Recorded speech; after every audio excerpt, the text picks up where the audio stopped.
De fascinant dans l'histoire du monde berbère, il faut parler de monde berbère, c'est à la fois son hétérogénéité et son unité.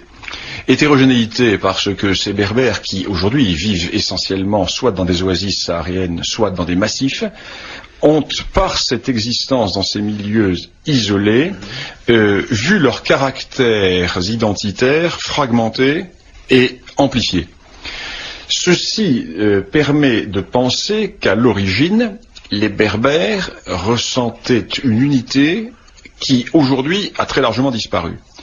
L'unité qui est avant tout une unité linguistique et culturelle, parce que, au point de vue morphotypique, au point de vue type humain, il n'y a plus un type berbère. On ne peut pas dire qu'il existe un type berbère.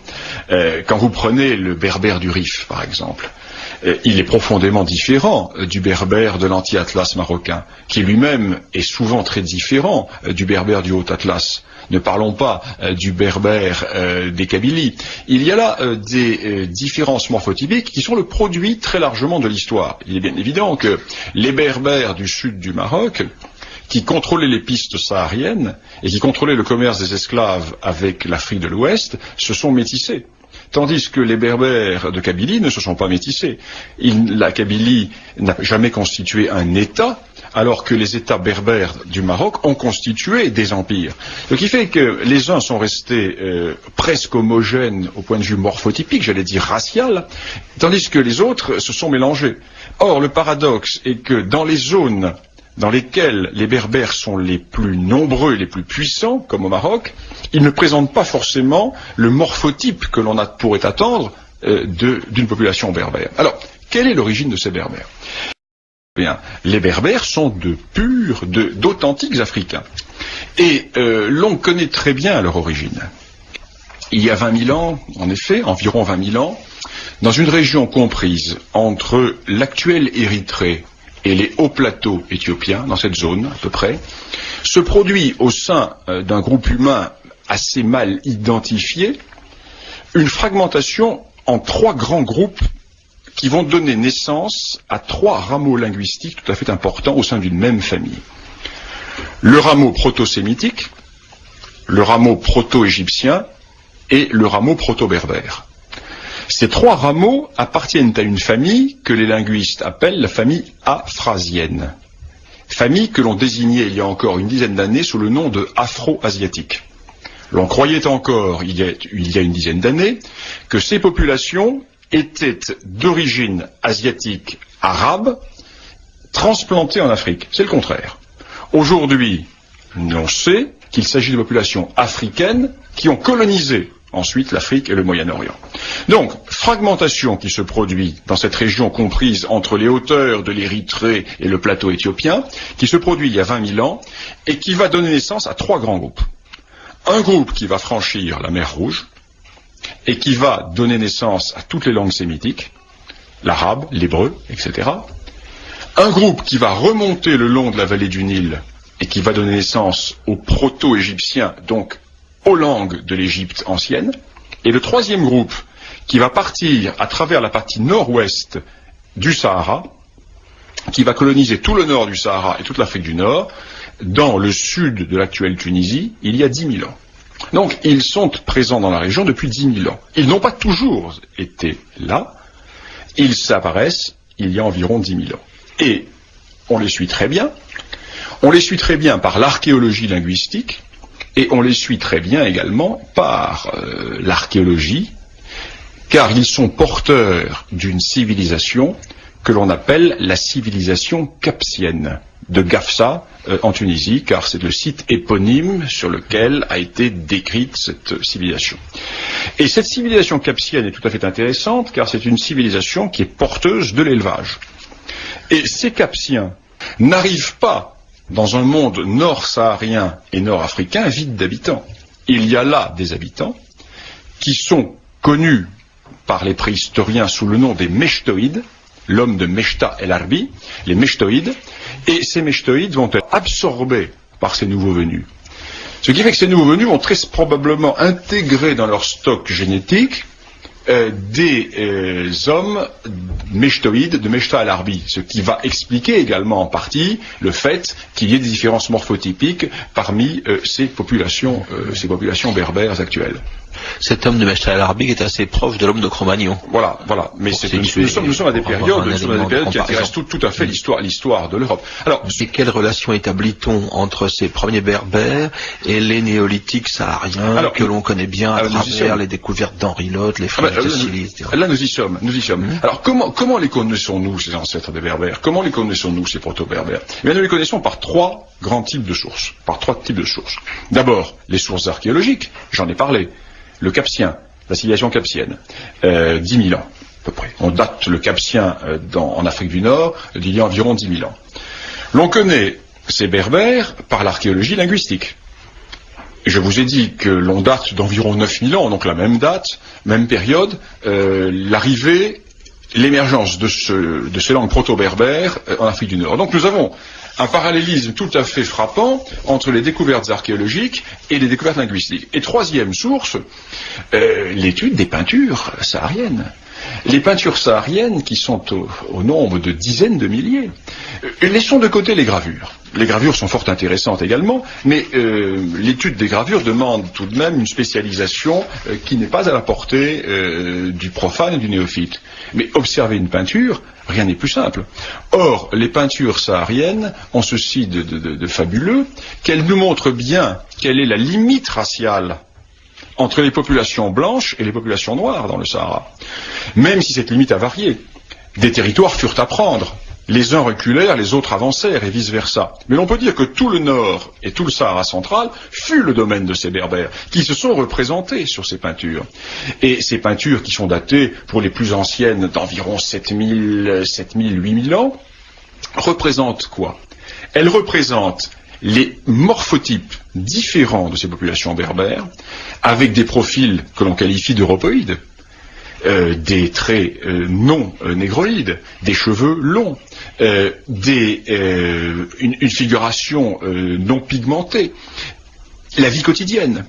L'on voit vivre ces populations, l'on retrouve les tissus sur ces peintures, l'on retrouve l'origine des tissus berbères avec ces aspects géométriques. L'on voit que sur 10 000 ans, les formes artistiques qui vont se retrouver plus tard dans les tissus n'ont pas changé. Ces aspects figuratifs géométriques berbères qui aujourd'hui font l'originalité, ces sigles de la langue berbère, des langues berbères, se retrouvent déjà à l'époque. L'on voit la vie quotidienne, comment vivaient ces villages d'éleveurs, comment se faisait la transhumance, la coiffure. Dans le numéro de l'Afrique réelle qui sort la semaine prochaine, je publie des photos de ces peintures rupestres qui datent d'il y a 8000 ans, avec les coiffures des femmes de l'époque, et je donne sur la page en face de ces photos, je donne des photos de femmes de tribus berbères du Haut-Atlas avec les mêmes coiffures 8000 ans plus tard. Donc nous sommes là dans un monde tout à fait intéressant, dans une permanence historique, et nous sommes là dans un monde qui est tout à fait original, et qui est un monde qui a été occulté par l'islamisation dans une très large mesure, et qui est un monde qui cherche à renaître, mais qui ne pourra pas renaître comme il a existé, parce qu'il a profondément été perturbé par l'histoire, déjà par la conquête romaine, par la christianisation, et ensuite par l'islamisation. Alors justement, cette conquête romaine, que peut-on dire de l'Afrique romaine, de la Berbérie romaine? Alors, je ne parlerai pas de Berbérie romaine, parce que si l'on parle de Berbérie, l'on parle d'une partie de l'Afrique du Nord. Moi, je parlerai du monde de l'Afrique du Nord, s'étendant de la Libye jusqu'aux colonnes d'Hercule, c'est-à-dire jusqu'au détroit de Gibraltar. Bien, pour simplifier, disons que ces Berbères ont toujours été divisés. Nous avons un point commun entre les tribus gauloises et les tribus berbères, c'est cette division. Les berbères n'arrivaient quasiment jamais à s'unir. Et il est frappant de voir que ces tribus berbères, jalouses de leur indépendance, pas uniquement dans les zones montagnardes, mais également dans les zones de plaine, étaient en guerre les unes contre les autres, avec tout de même, dans la partie la plus septentrionale du monde berbère, c'est-à-dire dans ce qui est aujourd'hui le Maghreb, l'existence, depuis plusieurs siècles avant Jésus-Christ, de trois grands royaumes. Trois grands royaumes dont les limites varièrent, dont la permanence fut remise en question souvent, mais pour simplifier, trois grands royaumes à l'ouest. grosso modo sur ce qu'est le Maroc aujourd'hui, ce que l'on appelait la Maurétanie. La frontière entre la Maurétanie et l'autre royaume dont nous allons parler, mais c'était le fleuve Moulouya, la Mouloucha des anciens. Donc frontière géographique tout à fait claire, qui a toujours été cette Moulouya, la frontière entre le royaume du Maroc et les territoires situés plus à l'est. Immédiatement à l'est de la Maurétanie, donc sur ce qui est aujourd'hui la partie de l'Oranie et de l'Algérois, le royaume des Macéciles. Le royaume des Macéciles. Et plus à l'est, sur ce qui est le Constantinois et la partie occidentale de l'actuelle Tunisie, le royaume des Massiles. Le royaume des Massiles. Au IIe siècle avant Jésus-Christ, l'union par la force du royaume macécile et du royaume massile, donc l'union par la force de l'Oranie actuelle, l'Algérois actuel, du Constantinois et d'une partie de la Tunisie actuelle, donne naissance au royaume de Numidie. Et ces royaumes berbères vont être profondément perturbés par les guerres que vont se livrer Rome et Carthage. Vous savez que Rome et Carthage vont se livrer 3 grandes guerres, les guerres puniques au IIIe siècle avant Jésus-Christ. Rome, puissance continentale, va lancer un défi à Carthage, puissance maritime, et Rome, puissance continentale, va battre Carthage, puissance maritime, avant de se projeter en terre d'Afrique et d'écraser les Carthaginois en terre d'Afrique. Mais les Berbères participent à ces guerres. Les Berbères participent à ces guerres. L'essentiel des Berbères se trouve allié des Romains, tandis que les Carthaginois ont un allié berbère qui est le royaume des Macéciles. Et les Carthaginois, pour récompenser les Macéciles, permettent aux Macéciles de s'étendre aux dépens des Massiles. Or, le chef des Massiles, c'est Massinissa. Massinissa, le nom du gamin qui a été tué par les gendarmes en Kabylie il y a un mois. Vous voyez cette permanence à travers l'histoire du prénom, ce nom Massinissa, pur nom berbère que l'on retrouve aujourd'hui encore chez les Kabyles.